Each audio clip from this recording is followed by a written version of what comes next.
I'm upgrading Minecraft's Nether Fortress from a dark and homogeneous maze into a fully armed war machine. Though it now features an updated structure and custom enemies, it's time to expand this progression with custom items, an ominous event, and the most sophisticated boss I have ever created. Join me as I complete the Fortress of War. In the last video, I took the core concepts of the Nether Fortress and established my goals with this upgrade, and I believe we accomplished those. The Fortress of War now features several objectives in the form of custom enemies like the Blaze Cannon and Vile Roots, which the player must face as they travel across the exterior bridges, through the fortress gates into the interior hallways, and finally make their way into the central keep, collecting improved loot all along the way. However, after the playtest session, I started thinking that there's a lot more that we can add before I call this project complete. The loot dropped by the objectives, as well as found in chests throughout the bridges and the interior hallways, is very improved from vanilla, but still features primarily vanilla items. So I want to add some custom items to spice this up and really make this stand out as a data pack and as an experience, and not just custom items as rewards at the end of the structure, but also spread all throughout the various loot chests as incidentals that you might find. I also mentioned in the last video that I'm a big believer in many Minecraft locations getting ominous events over time to serve as a unique and new challenge to justify going back to that location and replaying it, and the Nether Fortress is no different. I want to add an increased challenge for turning a Nether Fortress into an ominous fortress through various environmental effects, things like making the objectives more powerful, spawning more reinforcements, or even modifying and changing the wither skeletons and blazes that spawn here naturally.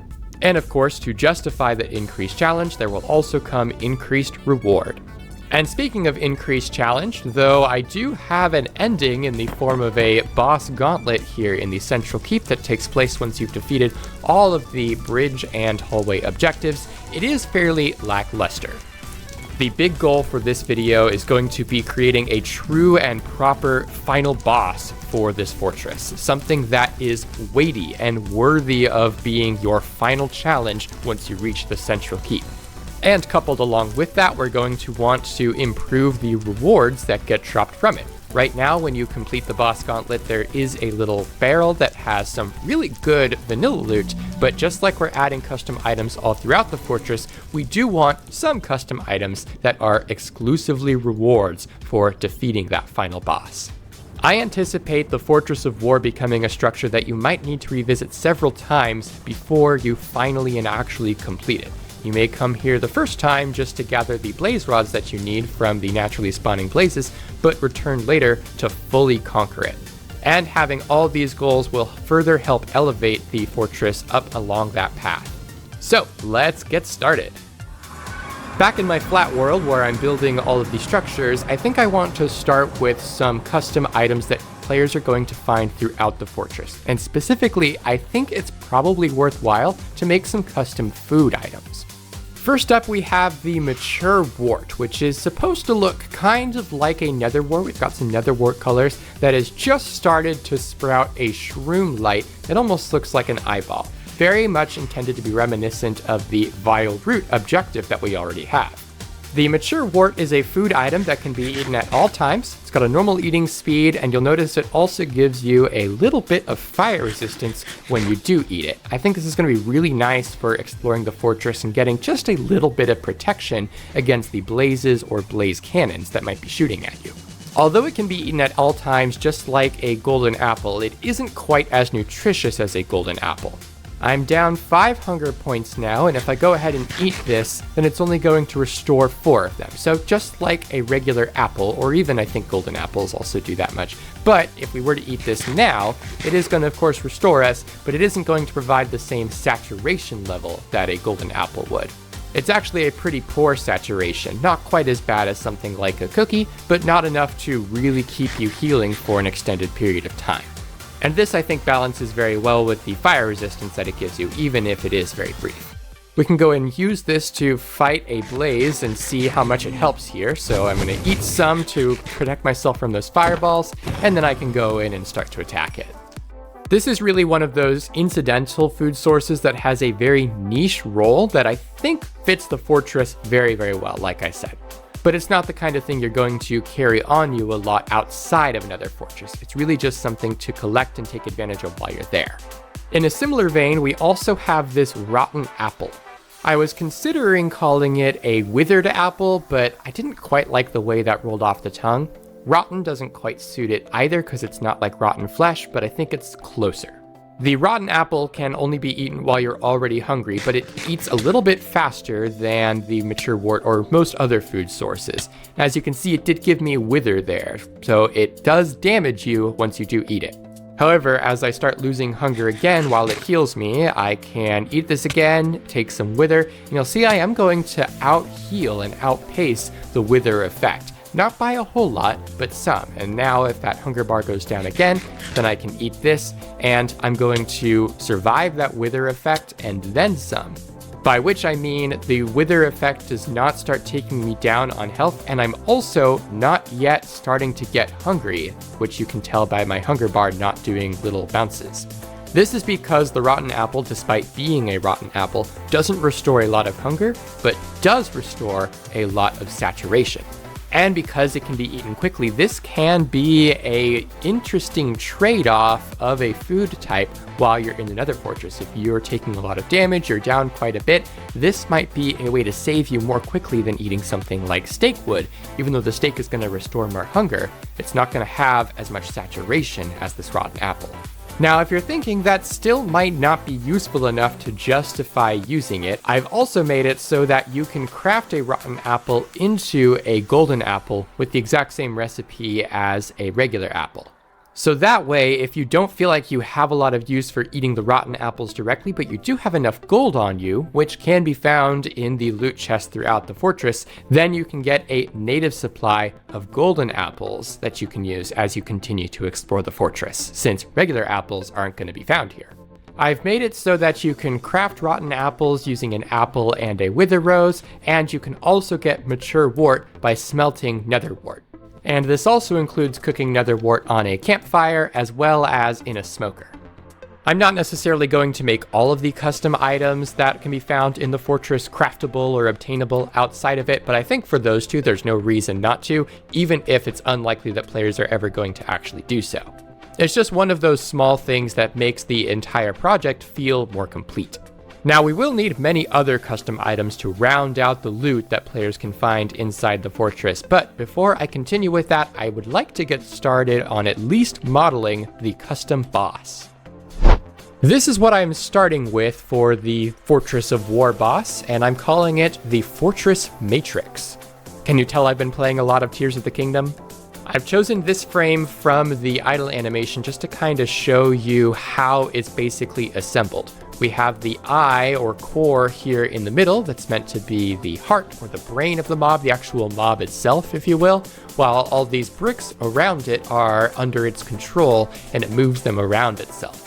Those themselves are split into a couple of different pieces. We of course have the top and the bottom, which are each just 2 bricks on opposite side. East and west, same deal. But then for the corners, like this northeast corner, we have 3 bricks, but that middle brick is set aside. It's a separate group so that we can control it independently of its parent group. And then all of those together are grouped into what I'm calling the matrix. Whereas the eye, like I said, is really the true mob itself. I'm using a Blockbench plugin called Animated Java to help me model this in Blockbench and then give it custom animations that it will then export into a separate data pack and resource pack that I can take advantage of in my data pack. You're going to first encounter the Fortress Matrix asleep, like this. The bricks are going to be totally immobile, and just the eye is going to be hovering there menacingly. But then, as it's ready to fight you, it's going to play this wake-up animation, spin around rapidly, move those bricks all around from itself as well as from each other, just to fully demonstrate how much control it has over these blocks. And then from there, it moves into this idle animation as the eye spins the matrix around itself, the eye able to move independently of the matrix, of those blocks, to pulsate like a heartbeat almost, and again just kind of showcase that it has total control over these blocks that it is manipulating around it. We'll add some attack animations for this boss later, but I want to get these 3 animations working first. So let's get this exported and head back into the flat world to make sure everything is working. So let's start by summoning the rig here, and it does look pretty much perfect size. We can compare to the black lines here as we hover over these grass blocks, and we can see that it is just about, pretty much exactly in fact, 3 blocks tall. So that is good. We modeled it at the correct size. Right now it's stationary, it's not playing any animations, but we can go ahead and use this to make it play that asleep animation, and it's just going to sit there and do nothing. We've got no particles, no sound effects yet. All of that is going to come later. Right now we just want the model and the animations to be working, period. We can go ahead and stop it playing that animation and make it play the wake up animation, which it's going to end on and hold on that last frame, so that we can then move into the idle animation. Let's go ahead and do that and see. Oh, that looks so cool. Oh yes. About how wide is that? If we place a few blocks here, so that's the middle, and it gets out to roughly 4 blocks away from it. Okay, so that'll be useful to know. Maybe check the other side too and see if it's about the same. Okay, yeah, I think so. So that'll be useful to know for when we give it kind of a passive attack as the player gets too close, as well as when we decide on the size of the hitbox, though it's probably going to be roughly about the size of the core and then some, probably even just the matrix itself when it is not moving. In the animation itself, I made it so that it's up in the air like this, but if I turn on hitboxes, then we're going to see that the entity, the root entity, as well as all the item displays that are writing on it and displaying all of the pieces of it, are actually still down here on the ground. And that's perfect. That's exactly what we want because it gives us the most control and most accuracy from which we can calculate all the distances and locations for the various damage commands, particles, and so on. This feels like a great start to this boss and gives me an awesome foundation on which to design some attacks. But before I start thinking about those attacks, there's some more custom items I think we're going to need to know about first. It's time to make some custom gear in the form of armor and weapons that the player will be able to find throughout the fortress. First off, let's talk armor. I've designed a set of armor that I'm calling the Wartorn armor set that I think looks really nice. We can go ahead and stick some boots on here, obviously concealed a little bit by the armor stand there, but if we add the leggings as well, then they start to paint a nicer picture. The Wartorn chest plate includes full sleeves that go all the way almost down to the hands, and then the helmet I've gone ahead and made 3D with this super awesome kind of tilted out face mask, these horns on the sides as well as on the front. Can you tell I've been playing a lot of Oblivion? The Wartorn armor set is intended to be a piece of loot that you can find kind of generally throughout the fortress. It's going to be found in all the loot chests as part of the armor loot table alongside gold and chainmail, and I'll also probably incorporate a way for mobs to drop it, though I'm not sure exactly how yet. Taking a look inside the inventory, we can see that they offer 2, 5, and 2 armor points respectively for a total of 14, which is just a little bit worse than iron, but they also include armor toughness, 4 points of armor toughness, where iron does not. Armor points represent the actual little armor icons that appear above your heart bar here, so as you can see we've got that total of 14, but armor toughness is a secondary score, kind of like saturation for hunger, that affects how efficiently those armor points help protect you from damage. Currently, only Diamond and Netherite utilize armor toughness, and it's particularly so that Netherite can be better than Diamond while still offering the same number of armor points, a total of 20, since the armor bar doesn't expand if you get more than 20 points of armor. This makes the Wartorn armor set somewhere between Iron and Diamond in terms of defensive utility. But to make up for that, it has a lower durability than Iron, somewhere between Iron and the new Copper armor, and it also gives you a little bit of slowness. When you look at them in the inventory, they all say that they take away -0 speed, and that's because the decimal is so small that they just don't display it. But walking around, you can tell that it does make you slower. When they're all combined, if you're wearing all 4 pieces, then it is going to take you down by about 0.01. For reference, the player normally has a 0.3 walking speed, so it's really only bringing you down a small amount, but it is a noticeable amount. To the point that if I put each of these on individually, then you can just barely make out the change in FOV on the borders of my screen. This is another one of those items that is unlikely to be used outside of the fortress and is more of an incidental thing that players can take advantage of while they happen to be here. If their armor breaks or they don't want to waste their diamond armor with all the damage they take, then this might give them a little bit of leeway and otherwise just serves as a really cool looking set of armor. The player won't be able to craft the Wartorn armor set, but any Wartorn armor that they get from the fortress they would like to keep can be repaired in an anvil using nether bricks. Nether bricks are pretty easy to come by, so this is more to represent how brittle the armor set actually is. It's not a long-term solution like diamond or netherite, but it'll help you get the job done. Especially because the items can't be destroyed in fire, just like netherite armor. And to go alongside the Wartorn armor set, we also have the Wartorn sword. I'm really happy with the texture for this one, and really the entire Wartorn set. The Wartorn sword isn't quite as good as a diamond sword. It does deal the same amount of damage, which is 7, but it has a much lower attack speed, only 0.9 compared to the diamond sword's 1.6. And of course, just like the Wartorn armor set, its durability is quite low.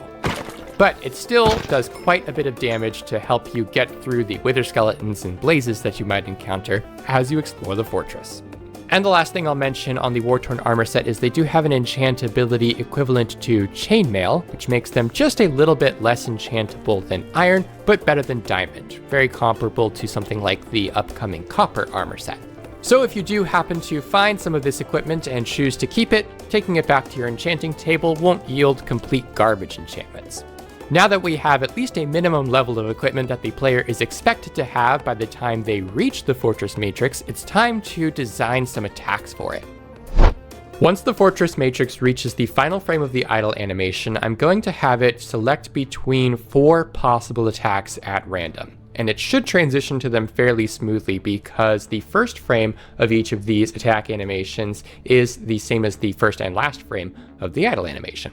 First up, we have what I'm calling a spin attack, where it's going to spin all of its bricks around itself in a tornado-like fashion, which should get progressively larger as the spin continues. This should create a very large area of effect, in fact, a growing area of effect that I can have some damage commands get applied to hurt the player.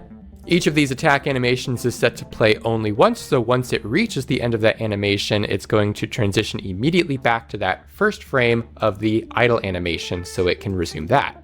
This next attack is going to have it have these bricks kind of come out almost like little fists, or big fists rather, and slam down on the ground. We can have some damage commands that are tied to and play specifically at the moment that the bricks impact the ground.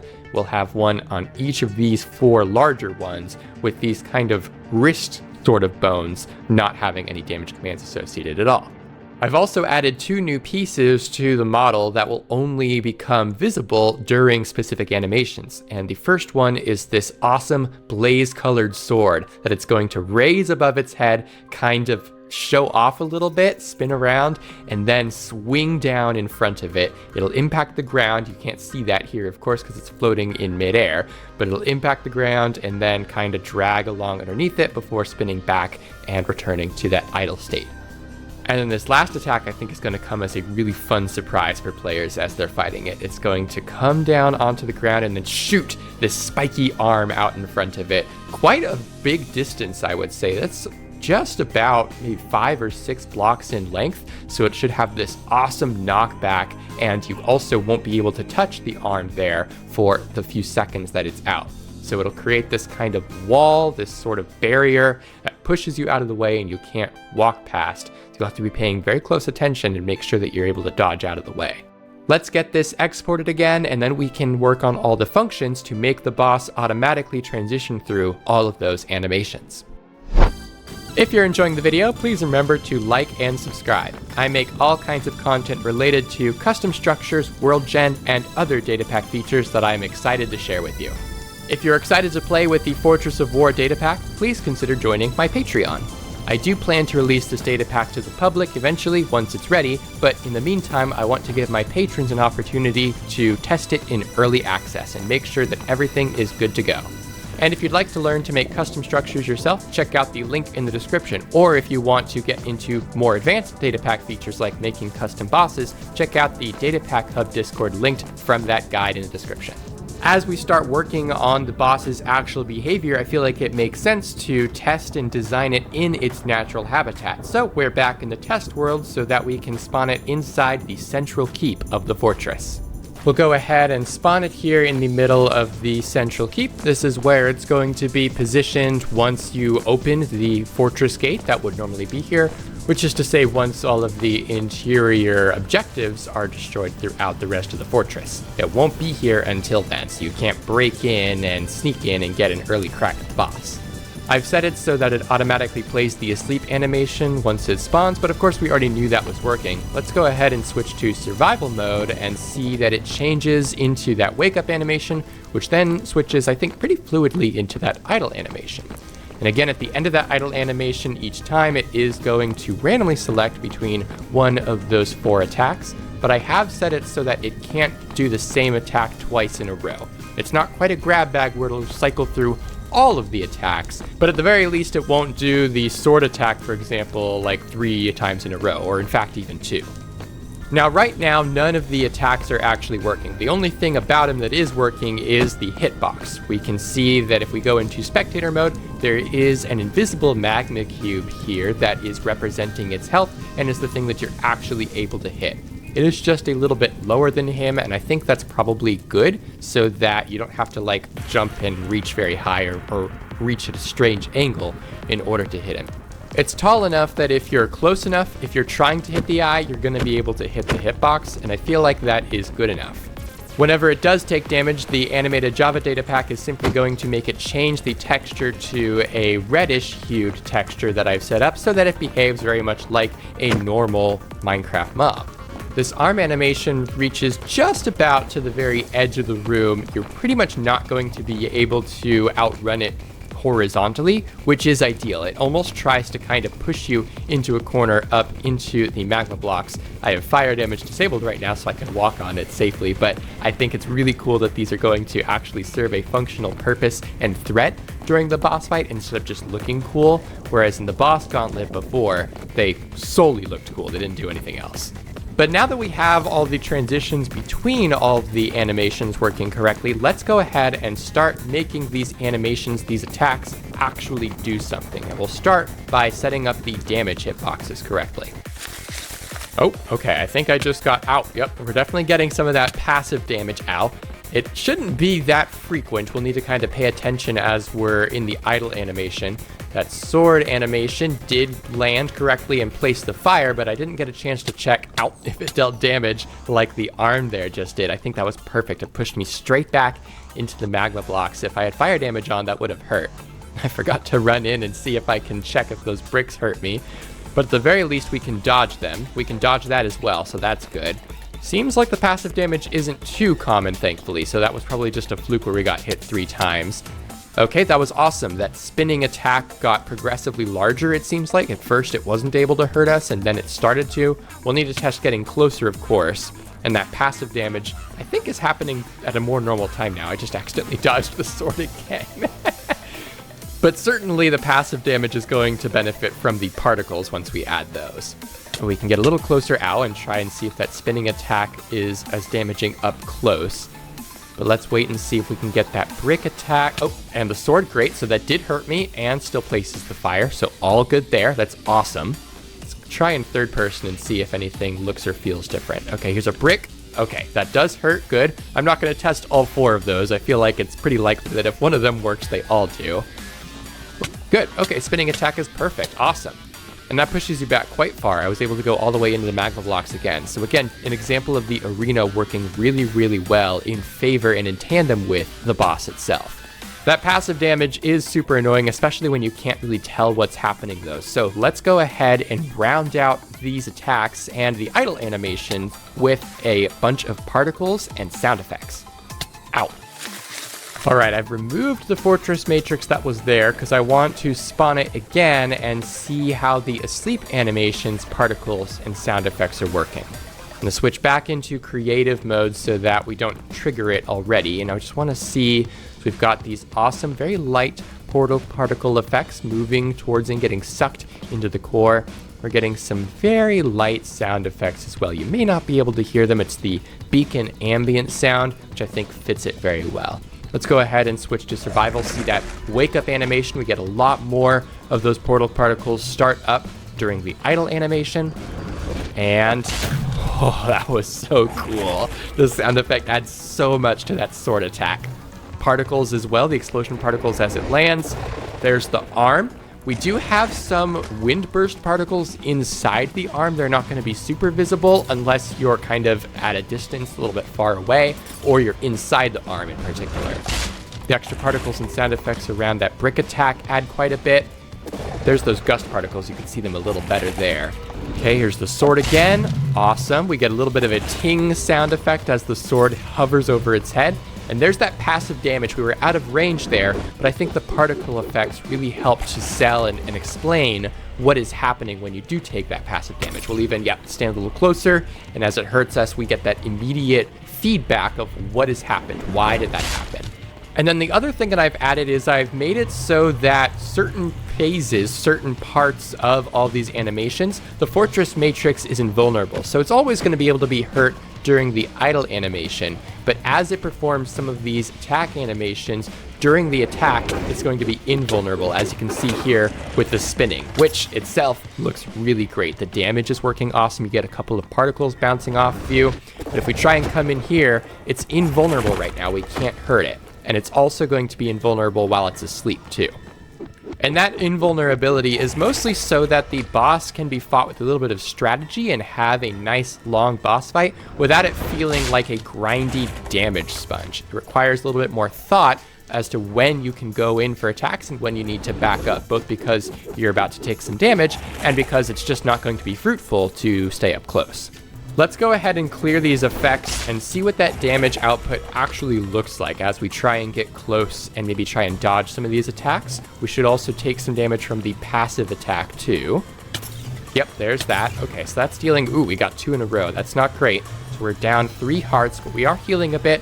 I don't have any food, so we're just going to kind of see how long we can last like this. We back up from the spinning attack. We do want to actually get hit by some of these and see what the damage output looks like. It's so easy to forget and just try to dodge them because it feels like you should.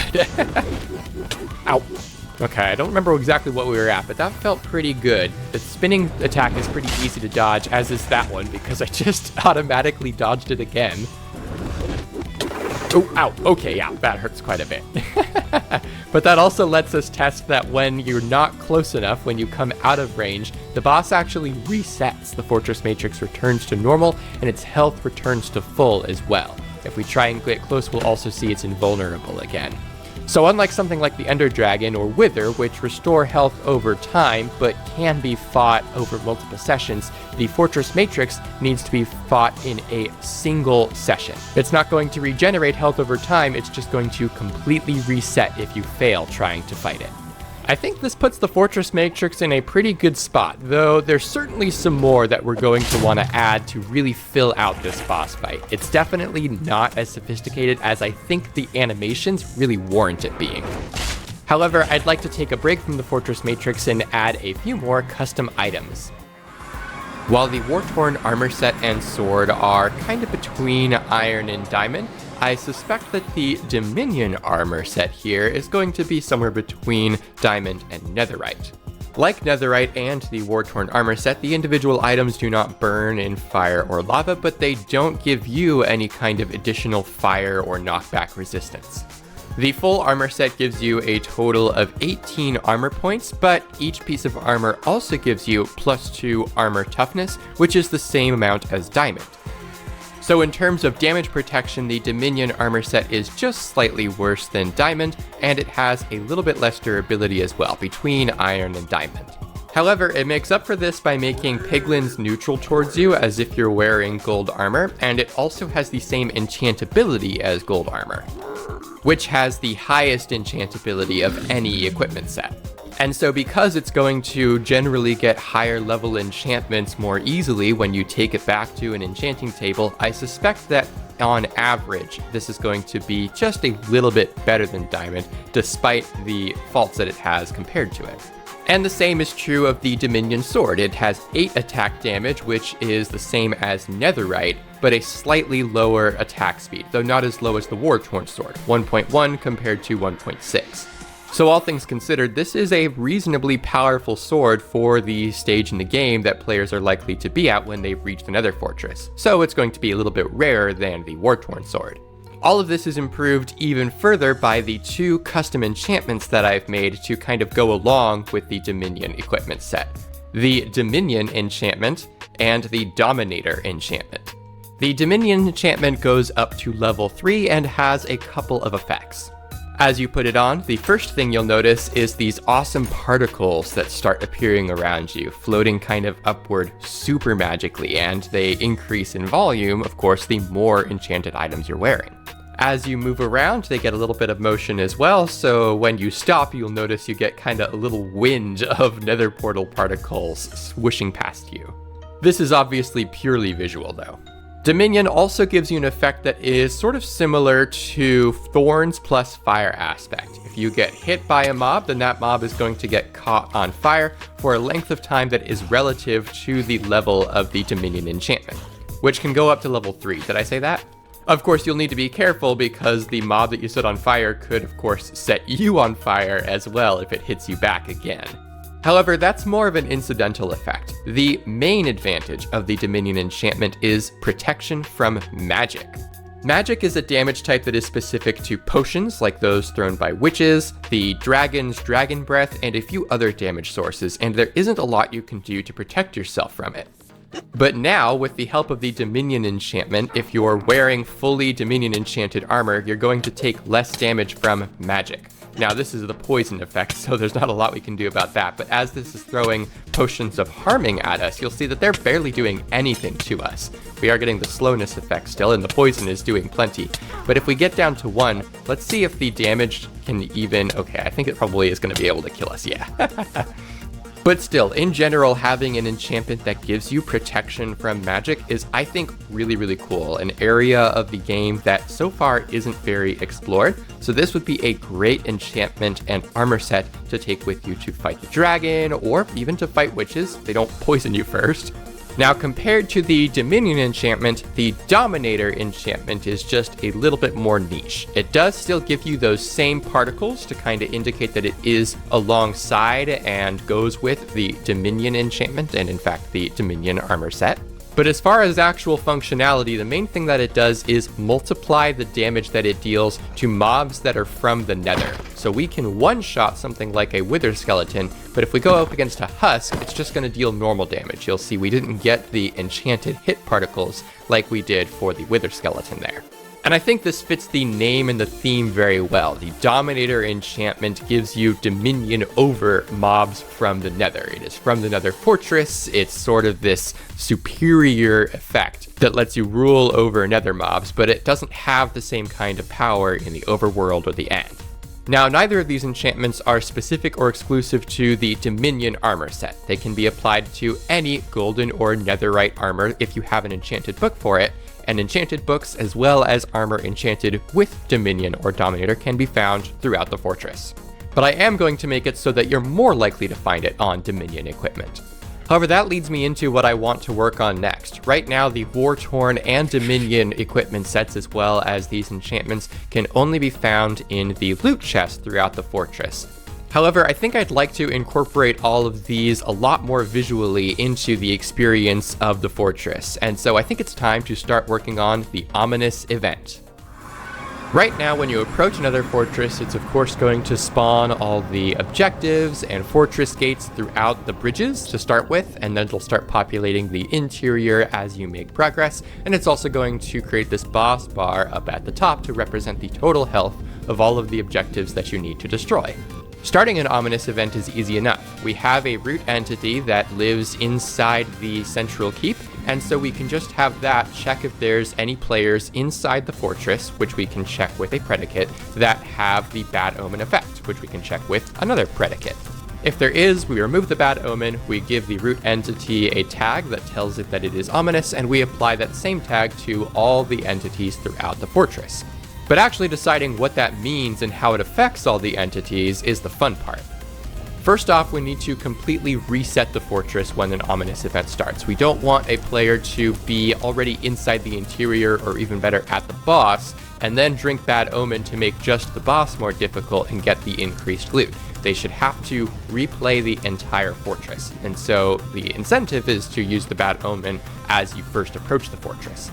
So for that, we should be able to just reset the progress from the root entity, kill all of the animated Java entities, and then initiate the activation function all over again. That'll reset all the objectives out on the bridges and remove the interior objectives and the fortress matrix, if there are any. However, when we spawn those new objectives, we'll first want to see if their spawn point entity, which is underneath where they spawn, is ominous, is tagged with the ominous tag because the root entity tagged it that way. And if it is, then we want to spawn the hitbox with a little more health than it originally would spawn with. Probably between 1.5 and 2 times the amount. We'll also change the boss bar to say Ominous Fortress as well, that'll be a fun addition, and that same health boost will apply as the interior objectives spawn. And it's likely we'll apply it to the boss as well, but we'll have to test the normal battle experience first before we make that decision. Now, just increasing the health of the objectives is probably going to make the fortress a little bit more difficult, especially for things like the Crystal Heart that you need to kind of use some strategy to take out to avoid their defenses, but mostly it's just going to make it grindier. So we want to add some additional features that require a little bit more strategy and preparation more than just a lot of time on your hands. And the obvious answer is to modify the mobs that spawn here naturally, the Wither Skeletons, Blazes, and even the Magma Cubes that spawn throughout the fortress and only in the fortress. For the Wither Skeletons, I think it'd be cool if they spawned wearing the Wartorn or Dominion armor sets and had a Wartorn or Dominion sword. That's certainly going to make them more difficult because they'll have the armor and increased damage output compared to their stone sword, but it's not going to just increase their health and make them damage sponges. Hopefully, it should also look really, really cool. I'm thinking every Wither Skeleton will be wearing at least a full set of Wartorn armor, especially because the helmet is going to look so awesome, and then some percentage of them will have Dominion armor and swords instead. Now, unfortunately, we can't really do the same for Blazes because they don't display armor that they're wearing. We couldn't even put a helmet on them, even though that would look so awesome. And the same goes for Magma Cubes, of course, so we'll have to get a little bit more creative with them. I'm thinking I'll make a couple more custom enchantments that are specifically and exclusively technical that I can put on armor that they will wear invisibly. First up, I'll make some enchantments that make these mobs immune to explosions and to magic. That's not likely going to be a huge factor because I don't expect players often fight these mobs with TNT or potions and things, but I figure it's good to cover my bases. More importantly, I think I'll give them an enchantment that makes them resistant to projectiles. We obviously already have the projectile protection enchantment, but I'm going to make a special one that does the exact amount of protection that I want, specifically probably about 50%. That's going to be most relevant for the Blazes, which probably many players are fighting with a bow, so you'll need to kind of get up close if you want to take them out efficiently. But of course, that's also relevant for the Magma Cubes as well, especially larger ones that you might try and shoot at a distance first before going in to deal with the smaller ones. And to round it all out, I'll also make all of these mobs emit a little bit of soulfire particles from their heads, just to help indicate that they have been modified, especially for the Blazes and Magma Cubes that won't have any other visual indicators. The last thing I think I'll add is a little bit more protection for the objectives. Specifically, I think it'd be cool if they occasionally spawn some reinforcements to defend them, so they'll have a chance to spawn either a Wither Skeleton, Blaze, or Magma Cube, which will have the ominous changes applied to them. So as you're attacking an objective, if the coast seems to be clear, you'll have to occasionally kind of pause and deal with a reinforcement. I won't make them so common that it becomes overwhelming or annoying to fight them, but you will have to be prepared for them and handle them as you're trying to take out the objective. It's going to be most relevant for ones that have more health, like the Crystal Heart.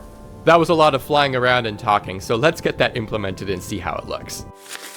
Okay, so first things first, we want to test the kind of reset system going on here. So let's kill all of the objectives, get those fortress gates open, and see that boss bar start to reset with all the health from the new objectives inside the interior. We'll come in here and deal a little bit of damage, probably kill this objective real quickly, just so that we can have a damaged health bar to kind of set up. And then let's go ahead and drink this ominous bottle. Ooh, okay. So we've got the boss bar changed to be Ominous Nether Fortress. I decided to just change the color of the name and not the boss bar itself because I think red still fits it very well. This blaze and magma cube do appear to be emitting these soulfire particles. I don't think that's too much. I feel like that's a pretty good amount. It's nice and visual. You can tell that they are doing something. There's something unique about them. We can try throwing some splash potions here, and yeah, it's not affecting it at all because it's completely immune to magic. Same for this magma cube. If we get a bow, we can see that we are still able to deal damage. The enchantment isn't making it immune to projectiles, but where normally I think it takes 3 or 4 arrows, looks like that took 5 or 6. There's going to be a little bit of variance there due to the semi-randomness of getting crits with bows, but should be a pretty good additional amount of projectiles needed to deal with these kinds of mobs. Got a couple of wither skeletons over here that look absolutely sick. Oh my gosh. I've made it so that they can have enchanted armor just like regular mobs can spawn with. I think at a little bit of a higher rate. I don't remember for sure what normal mobs typically spawn with enchanted items with. But we've got a Wartorn and a Dominion. Both of them look awesome. They both have their swords. They're both emitting the particles still, but behaviorally, they have no other changes besides the very visual armor set. We can also take a look and see if the Vile Root still takes as much time to kill. So normally I think it took about 4 hits with a diamond sword, 4 crits with a diamond sword. Oh, looks like we've got our reinforcement. Great. We've hit the Vile Root 5 times. Let's see. 6, 7? Okay, 7 hits, I think.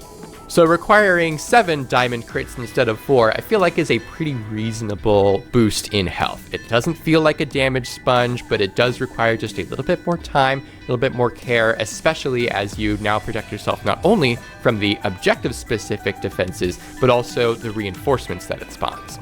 We've got a couple of other wither skeletons up here, another Wartorn here with an enchanted helmet. I decided not to change the skeletons because they aren't really nether specific. They do spawn in the fortress naturally, they do so in vanilla as well, but I feel like I wanted to focus more, silly guys. I wanted to focus more on the nether specific mobs and making them really feel awesome and threatening. The boss bar does appear to be updating correctly. Both the actual health value and the total, the maximum amount for the boss bar, did update right. So we have the full total actual health of the new ominous objectives. Yeah, things seem to be working pretty well. I think this is going to be a very nice ominous event. It should feel just a little bit more dangerous, and even though there's not like environmental effects like the ominous summoners, ominous spawners that drop splash potions and things in the trial chambers, I think it's still going to feel very active and very exciting as you work your way through the fortress. Of course, doing an ominous event is only as important as the improved loot that you get from it, but before we can do that, we need to complete the boss inside the central keep. So far, the Fortress Matrix features a really awesome idle animation that it moves into from a sleeping animation with this really awesome wake up animation, and then it has several attacks that it plays as it is trying to fight you. But this is only going to be phase 1. Once you bring the boss down to half health, it's going to play this animation and transition into phase 2, where it takes on a much more tank-like appearance. Rather than rotating around it, all the bricks are going to be kind of hovering in place, kind of protecting the core much more closely, as these bricks here behave more like feet or legs, and the rest create this nice little dome around it. Throughout the animation, this front set of bricks here is going to dip out and rotate, kind of like it's trying to punch you back or hit you, because it's going to be always facing you while it's in this form. So this is its means of passive protection that is different from the idle animations. Where phase 1 had 4 attacks, this one is only going to have 3. The first one is reusing that sword, as it's going to bring it up above its head and then swipe in front of it rather than crash down in a single line. It's going to have a much greater area of effect, so once again, you're going to need to pay close attention to where it's facing and what attack it's trying to charge up so that you can dodge it. However, similar to phase 1 sword animation, it is also going to have this additional element of a fist that it raises up above its head and then crashes down in front of it. So this one's going to be a much smaller area of effect, but I'll probably have a larger area of effect around it that deals just a little bit less damage, kind of like a shockwave. And then for the last attack, it's going to transform into this kind of shape and then rotate around itself. And my thinking is we're going to have several particle lasers, 4 specifically, that will emit out in all the cardinal directions here of this little box that it's formed around itself. So then it's going to create this kind of circle, this kind of gear of particle beams that you'll have to dodge. Can you tell I've been watching a lot of Breath of the Wild? I think altogether, this plus the phase 1 animations and all of these different attacks is going to make this boss super awesome to fight. So let's get this exported once again and test everything out in game. Okay, back in our test keep, let's go ahead and respawn the Fortress Matrix, get it started up. We already know phase 1 is working, so let's go ahead and deal a ton of damage to it so we can see that transition, and then it goes into phase 2. So just like before, right now I haven't made any of the behavior yet. I just want to make sure the animations are working. We see it does start to randomly select some of those attacks. And then just like phase 1, I've made it so that it doesn't repeat the same attack over and over again. It'll have to do a different attack each time. So we've seen the lasers, or what will be the lasers. We've seen the fist. There's laser again. I do want to make sure the sword looks right. Here we go.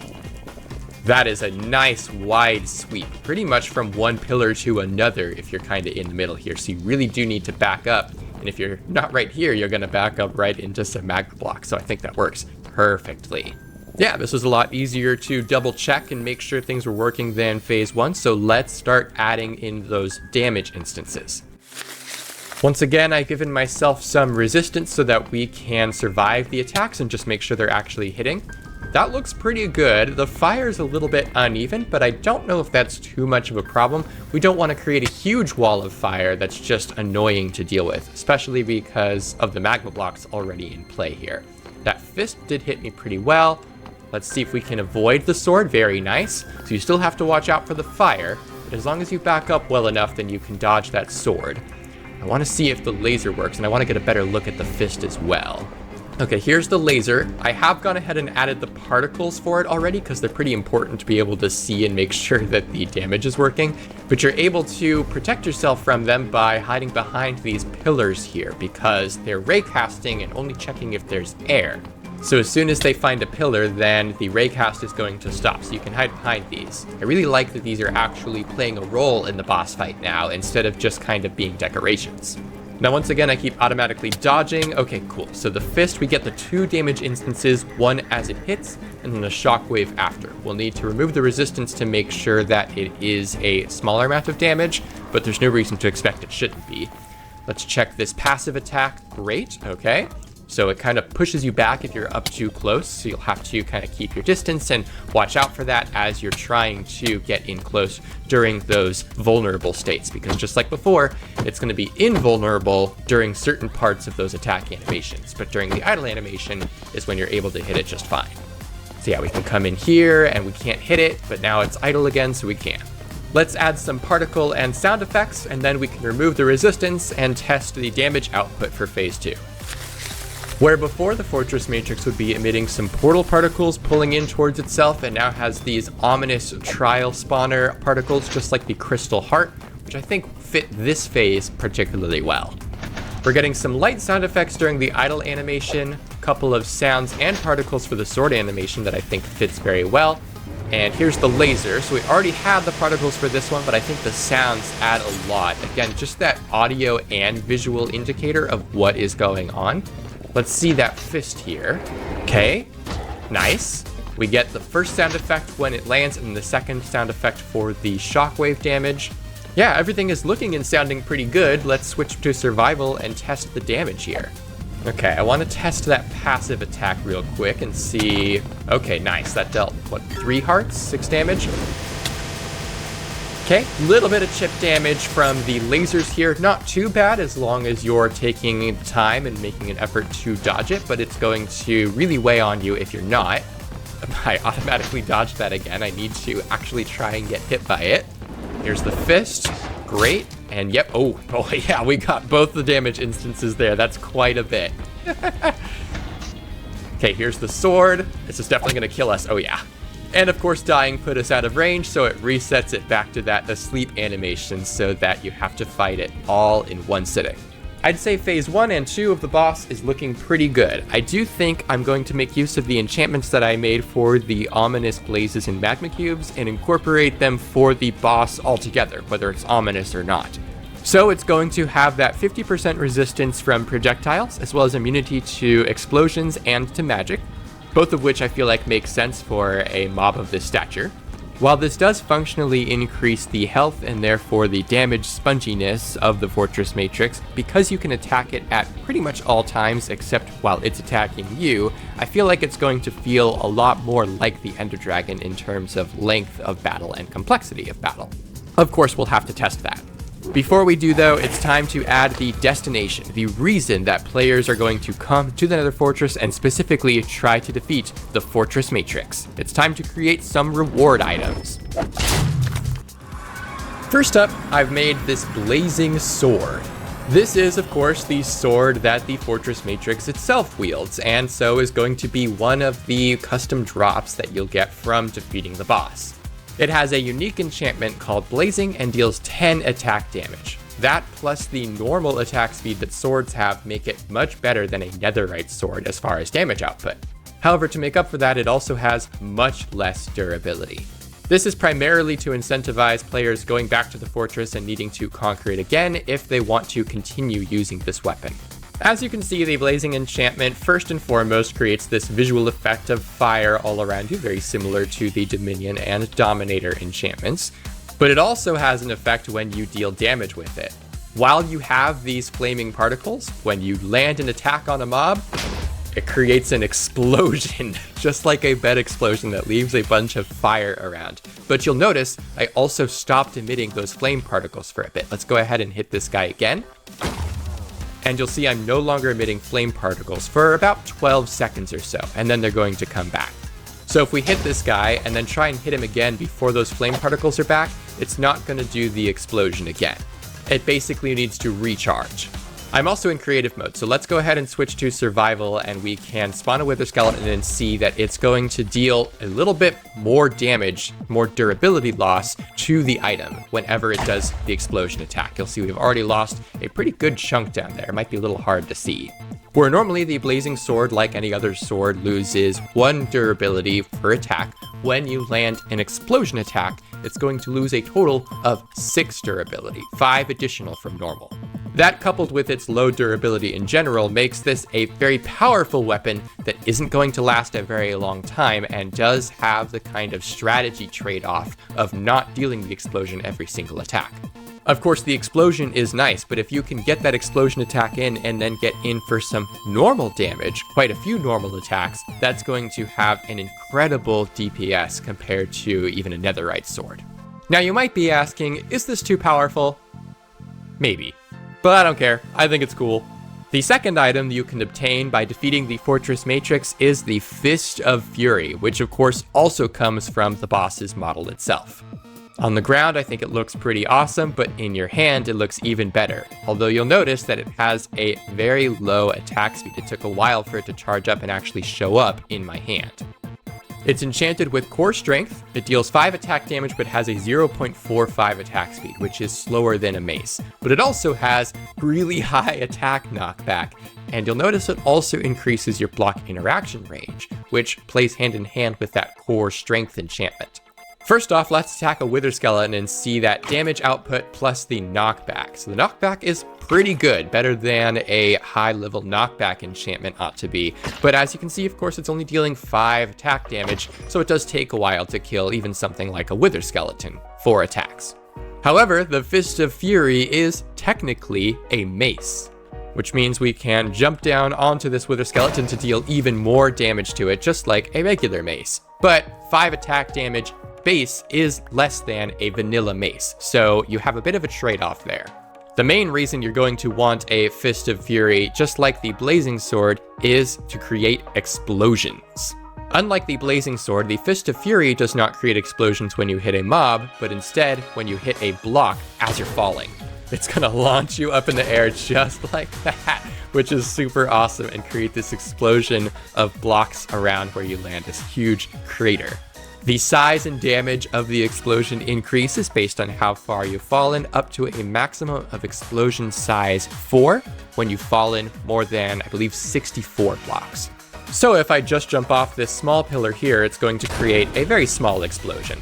This is why it gives you that increased block interaction range, because otherwise you wouldn't be able to reach the ground to be able to trigger the enchantment before you actually land. You'll also notice, just like the Blazing Sword, that we've lost quite a bit of durability already from this item, and that's because we've been using the explosions. Just like the Blazing Sword, it loses an additional 5 durability every time it does that explosion. But because you're hitting the ground with it, because you're hitting a block with it, it's not going to lose that 1 from a successful attack. I don't know exactly what the survival player's use case of the core strength enchantment is going to be, but I think it's awesome, so I'm keeping it. Now, there is the balance risk of giving the player a mace, theoretically so early in the game, but I think the challenge of defeating the Fortress Matrix, and indeed the entire Nether Fortress itself, is largely equivalent, if not greater than, the challenge of getting an ominous key from a trial chamber. Additionally, because it deals less damage than a normal mace, unless you're specifically wanting to make use of the core strength enchantment, getting a normal mace is going to just make more sense for the general applications that maces have. Not to mention the reduced durability. Now, a trick that I'm replicating from my Dragonkind Evolved data pack is that if you already have the Blazing Sword or the Fist of Fury, then when you defeat the Fortress Matrix, it's instead going to drop an enchanted book of either core strength or blazing, so that you could place these enchantments on any item you like. The core strength enchantment can go on pickaxes, axes, and of course the vanilla mace, and the blazing enchantment can go on swords, axes, maces, as well as bows and crossbows. The latter two of which are probably the most awesome applications of the blazing enchantment, but you'll have to have defeated the Fortress Matrix at least twice before you can start taking advantage of that. Now, while I was making custom enchantments, I decided that one more that I thought would just be mostly fun is Magma Walker.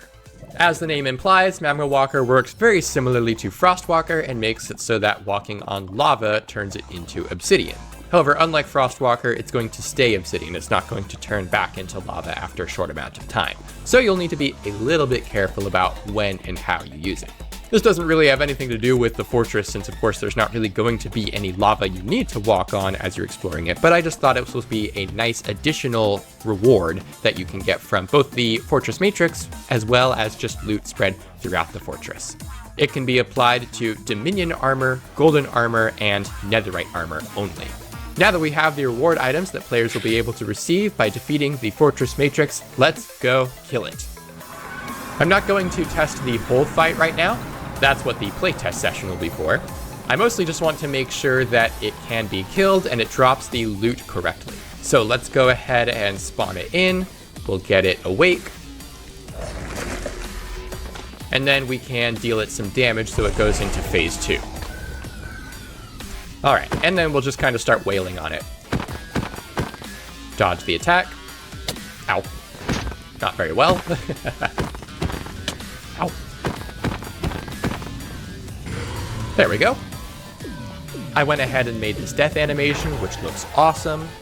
And now we've got a bunch of experience orbs that we can go ahead and collect, very similar to the Ender Dragon. This one is only going to take you to about level 44. The dragon usually takes you between level 60 and 80-ish. But we've got a huge assortment of loot, including 2 netherite ingots. We got very lucky there. We've got 2 pieces of Dominion armor, one of which is enchanted with Dominion 2, and then we got the Fist of Fury out of that. It seems like the death and the loot dropping worked very well.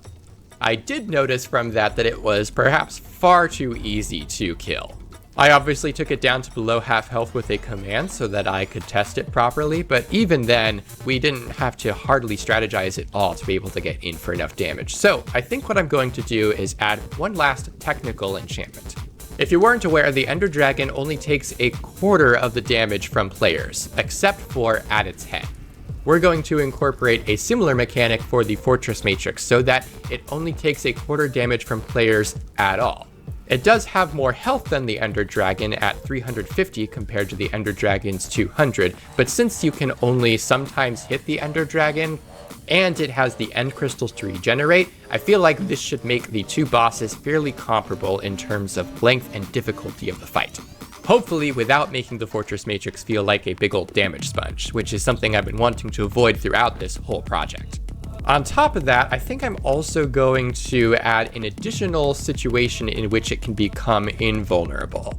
So now if we go ahead and switch to survival, wake it up, we should not need to wait too long. Let's see how long it takes for this first set to show up. Okay, and here we go. So what I've added is periodically, whether the fortress is ominous or not, the Fortress Matrix is going to spawn these reinforcements of its own, just like the ominous objectives do. And while they're spawned, the Fortress Matrix will be invulnerable. We've got these soul particles trailing from the reinforcements to the Matrix to help indicate why you can't hit it, that something is special about these ones, so that you have to kill them before you can start dealing damage to the Fortress Matrix again. It'll do this during both phases, but more frequently during phase 2, and all of the potential reinforcement mobs are pulled from the former boss gauntlet that we had before we implemented the Fortress Matrix. So we have these Fortress Squires that have bows and invisible arrows of wither, the Blaze Sentries that stay stationary at the sides of the room, and the Fortress Knight, which I've made wear Dominion armor instead of Netherite armor. However, it's only Dominion armor visually. It has all of the stats of Netherite, but it also has less health than the Fortress Knight had in the original boss gauntlet, since it's really just a reinforcement for the real boss. With the Fortress Matrix armed and the reward items complete, I think I can call the Fortress of War ready for playtesting. To do that, I've invited back my friend Whimzee as well as modder Zen42 to play through and try to conquer the structure together. Alright, welcome Whimzee, welcome Zen, how are you guys doing? Doing good, living the dream. I'm doing good. Alright, what is your guys' experiences with Nether Fortresses? I go there, get the blaze rods, and I leave. I was going to say the same thing. Maybe a little nether wart, and that's about it. Well, we've got both of those here, but I think it's important, it's time that the Nether Fortresses have a little more going on. So go ahead and get geared up, and we'll get ready to enter the Nether. All right, go ahead and go on in. Okay. Why does the Nether Fortress have a health bar? Oh, we are. Oh, I'm already getting attacked. Some blazes have spotted you. Oh, wow. Look at those doors. Holy cow. Okay, I'm guessing I gotta kill that pillar thing that's shooting at me. Oh, that's right. Already on fire. I totally forgot. Oh, what's this guy? Oh, wow. Not only is this another fortress, it's an ominous fortress. Oh, it no. wasn't bad enough. So what, everything has more health now? And hits harder? Is that what I'm hearing? Yeah, well, we'll see if we can even get in through the front door first. Yeah, look at the particles coming off of those eyes. That is art right there. It's not ominous at all. Yeah. You might need to explore a little more before you can get through the doors. Oh, there's an eyeball monster to your left. Oh, I see it. And there's some strange soldier. It's just like Ooh. Mario Sunshine. Oh, I was withering that whole time. Oh, those guys die pretty quick. Yeah, they're not too bad. Oh, coming up behind you, Whimzee. Oh. I feel like there's a hidden spawner or something. Oh my god, it does a lot of damage. It's a bit of a glass cannon, I think. There we go. I can't tell if I'm doing damage. It's hurting it for sure. There you go. Nice. Oh, I'm running low on arrows. Oh, another one of these guys? Oh, easy peasy. What kind of loot did that guy give? Got a magma cream, got a mature wart. I've heard those are delicious. Okay. Not bad. Sure, I'll need that for later. Wow, what is this thing? The item models in this are crazy. Oh, I bet this is important. Oh my god, does a lot of damage. Back up. Oh, yeah, it does like a wave in all directions. It seems like it attacks on a rhythm, so couple hits, run away. We got this. Getting the strategy down. Oh, of course they have to spawn things. Wither appeared. Nice tag team. Zen has played this game before. At least one time. I don't know if this guy's spongy. Oh my god, okay. I just got jump scared. Nice. Dropped Easy. that by accident.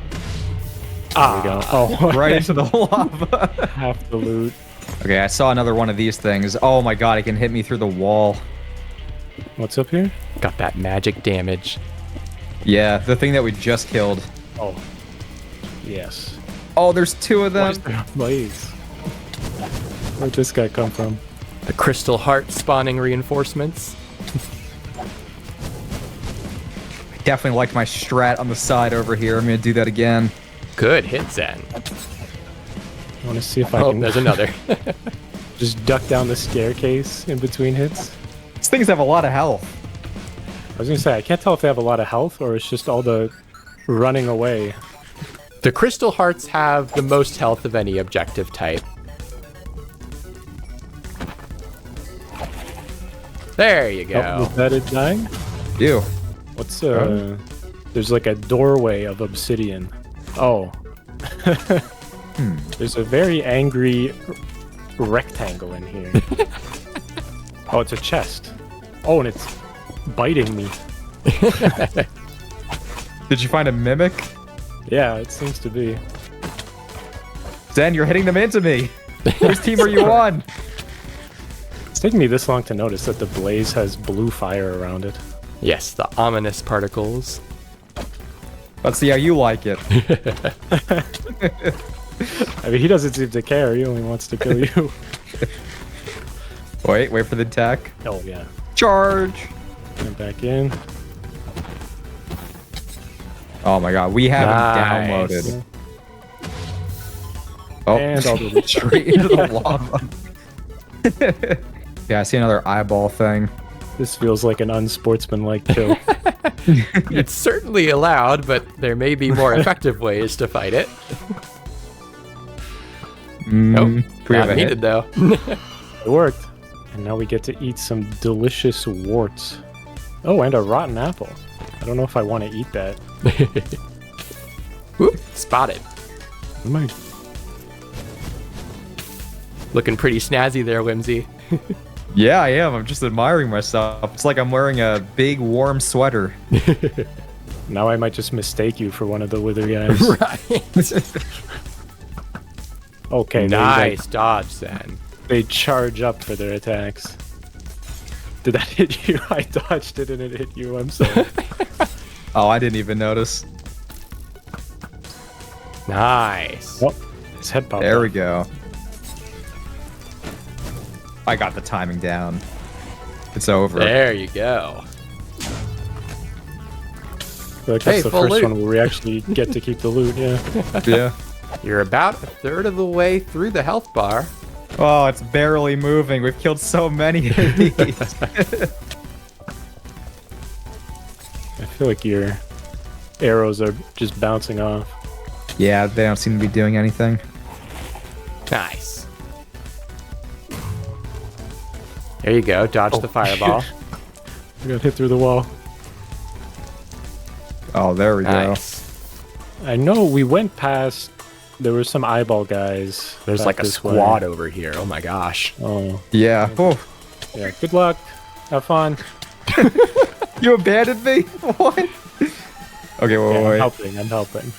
Never mind. They don't. The care. clutch. I know.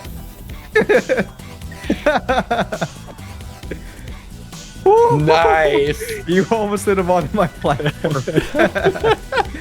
Good tag team though. Holy moly. That was awesome. Oh, there's a mimic over here. Oh, I don't think I've seen this yet. There's blazes as well. Wow. The animations are so good. Okay, now wait, don't do too much damage to him. I want to actually see the loot this time. Right. Oh yeah, get him out of the lava. There we go. Nice. Okay. Nice. Nice. There we go. Wow, a lot of good stuff. And we actually get to keep it this time. Right. Yeah. If I you see say another mimic on the bridge. This is hands down the favorite enemy for me that you added. so. Well, my least favorite has to be these wither skeletons. Here, I'll help. Please, leave There me we go. alone. Just Oh, there you I go. have to block up, and there was a hole. I like that he's got like a nice predictable attack pattern. Yes. Yeah, I wonder, is there a safer route? Also, hey, we have a nice dried ghast here. Oh, I haven't seen one of those yet. Then, Wow. oh, I take it. Oh, I was looking in awe at the structure, and a blaze took advantage of my lack of awareness. This place is humongous. Holy cow. Yeah, this is way better than the Vanilla Fortress. Okay, I see spire spinning turret, whatever you might call them. Hey, it looks like several have got you in range. You'll want to get down and get some cover, probably. Yes. Oh, yeah. Zen, help, please. That's all the help I have. There was enough. Okay, I'm good. Nice. Okay, that's dead. Ooh. Big progress. Nice work. I helped. I swear. Making progress. Okay, we got a pillar back here. Pillar Spire. I'm gonna keep changing the name every time I refer to them. Making a bridge over to them is just asking to get knocked off. I think it's a good call. I'm gonna do it anyway. Yeah, I mean, you've got the Let's see fire first. resistance, so you don't have too much Yeah. to worry about. Except Just for that. the skeletons. Oh, I dropped. Why do the wither skeletons always appear? Oh, he's 3 blocks tall. This is fine. Rotten apple. Oh, I've heard those are delicious, too. I don't believe you. Zen, you got that mimic under control? I really don't. oh, I'm loving the loot. Wait, we got blocks of iron. Okay, back near the front door. Yes. I see eyeballs. Okay, I'm behind you. Oh my god, we need to get to cover. Oh, there goes my 5 arrows. I just hold my shield up at all times. Am I fine? You're fine until the skeletons start spawning. Right. Yeah. There we go. Should be just the mimic left. Yeah, this might be our last guy. Oh, we did it. Woohoo! The health bar is filling back up. Oh. There might be more of the fortress you can explore now. I want to see one of those big doors open. There was one back that way. Oh, doors are wide open. Very Oh, inviting. let's go. Oh, come on. Why is the big one right there? Yeah. Shoo. What if we just dig around him? Well, then we're not lowering the health bar. Or, oh, okay, you're going... If we go from the other side, we don't hit the piglin at least. I just want to see what else is in here. Oh, okay, it's dangerous. It's really big. Oh, the mature wart. It saved my life. Oh, half a heart. The range is deceptively large. Yes. Oh, there's a skeleton. It's your turn to hit him towards me. Gets you through walls. Oh, Holy- man. It's really bad in here. Okay, Abort, yeah, abort. Abort. This is Minecraft. We can just dig around. Okay, now that you mention that, here's the game plan. We're going to dig underneath the pillars, and they're going to fall into the lava below. Based on some pretty bold assumptions, I think. Is this him? Oh, he can shoot me. Oh, did I see him fall a little bit? There you go. The mature wart gives you 3 seconds of fire resistance. Yeah, they're not incredible, but they can help a little bit. Especially you go in for a swipe at one of the towers. Oh, let's go. These hallways feel too safe. You know, I think he made this Nether Fortress a little too easy. Okay, this is the next set of doors then. I didn't think through walking directly onto the magma block. So yeah, earlier when we were talking about what you do in a Nether Fortress, getting Netherwort was one of those things. Imagine if it took this long. Right. I think I like fighting this one the most. The attacks are nice and predictable. It's just these things spawn. Wait. Charge! It's right when you have the attack pattern down is when a wither skeleton spawns. Oh, Right. I know. It throws everything off. There he is. Now that you're actually in the fortress, things are moving pretty well. Oh yeah, it's way easier in here. Less It's the things. blazes. Those get us. Yes. Yeah. Shooting at a distance and you fall into lava. Yeah. It's like shooting fish in a barrel. Okay, we're making good progress. Yeah, you're about 2/3 done, maybe even 3/4. Oh, I see stuff spawning, so I think we're on the right track. Well, have these guys normally had enchanted... They have a helmets? chance to, yeah. There's a piglin standing right in front of him. I see that. If one of my arrows bounces off him, can it hit the piglin? I feel like it probably can. Probably don't want that to happen. Whew. You almost took one of my arrows then. Oops. Oh. Piglin walked right Here, let by me. my line of I'll be a piglin too. If it's not hard enough already to hit the thing. Oh. I swear, we're working as a team, somewhat, occasionally. No, he's down. Nice. Okay, there's maybe like, what, 1 or 2 more? Probably just the 1 or 2, yeah.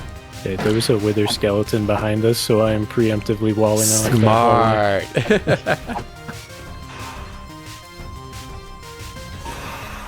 It's much easier now that I'm using my shield. Yes, the shield helps a ton. Oh, he's confused. All right. Okay, good. Nice. There we go. Oh. And of course, the health bar is refilling. One more phase. Oh, now it's Ooh. purple. That's how you know it's Ominous gonna be portrait. really bad. Matrix. Oh. Oh my god, that's sick. What is Oh that? yeah, what is that? Oh, he comes to life. Look out. Oh, that's bad. Whoa. Okay, no, it's quite the attack. Oh. That is so cool. Oh, it does a lot of damage. Oh, those blazes are giving it health, I think. So I feel like for this one, standing off in a corner and shooting arrows isn't exactly an option. Yeah. Whoa, the sword. We've got to combine everything we've learned to beat this boss. We trained for this, Zen. We can do it. Gotta watch for those attacks. Yeah. Is he about to attack? I think so. Nice. Yep. Oh. Good dodge. Wow. Right up to your nose. I know. The blazes are back. Are they healing him or protecting him? Oh. Just almost killed me. protecting it. Oh, I'm 1 hit from dying. Gotta get out of here. Retreat. Retreat. Phase 2. Listen, I'm just gonna hide Oh. behind this pillar if that's all.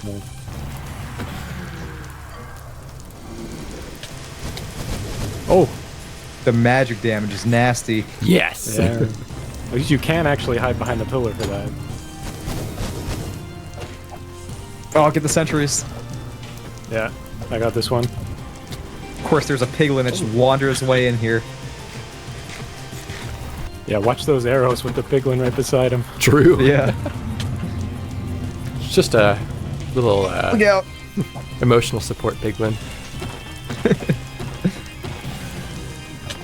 Oh, he's charging up. Blazes are back. Good shield, Whimzee. Thank you, thank you. Alright, we almost have him. We can do this. Oh, here are wither skeletons now. Is that a really big wither skeleton? I think they're always kind of tall. Or I guess I'm just not used to seeing them with bows and arrows. Yeah. Oh, I did not realize my fire resist potion was up. Good attempt, Whimzee. I was trying to run around it. You're so close. Oh, we got this, we got this. The skeleton's also protecting it. Ow. Ah! Okay, this is it. We got him. Yeah. There we go. Okay. Let's go! Let's go. Very good. Oh.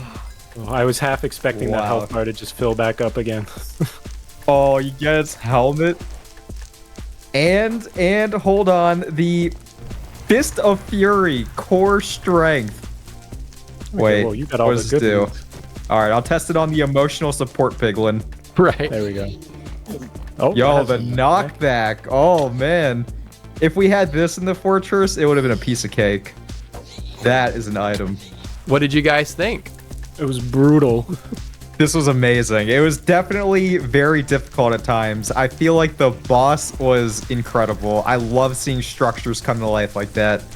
10 out of 10, Canik Rub. It was very good. You feel like you could take it if you were a little better prepared? Maybe, yeah. If I had the cool Maybe. fist item that you made, I feel like it'd be a piece of cake. Well, luckily you can get that from a regular fortress and then come back and make it ominous later. Hey, nice. Oh, so we were just on like ultra hard mode then. Oh yeah. Doing the ominous fortress first try. We throw people in the fire here. I feel like the boss battle was really well balanced. Everything was well telegraphed, so it was great. Good job. Being able to focus on just one thing helps, I'm sure. Oh, yeah, for sure. Yeah, it's nice when blazes aren't shooting at you from across the map. Right. Well, thank you guys for joining. I hope you had a good time. Yeah, it was awesome. Thanks for having us. Yeah, thanks for having us. It was great. If you've enjoyed the video, please remember to like and subscribe. I make all kinds of content related to custom structures, world gen, and other data pack features that I'm excited to share with you. If you want to help playtest the Fortress of War, including the Fortress Matrix boss fight, please consider joining my Patreon. Wizard tier patrons and higher will be able to playtest this pack in early access until it's ready for a full public release. And as a final reminder, if you want to learn to make custom structures, custom world gen, or other data pack features, check the link in the description for my written guides, as well as a link to the Data Pack Hub Discord, where I am an official helper. Thanks for watching!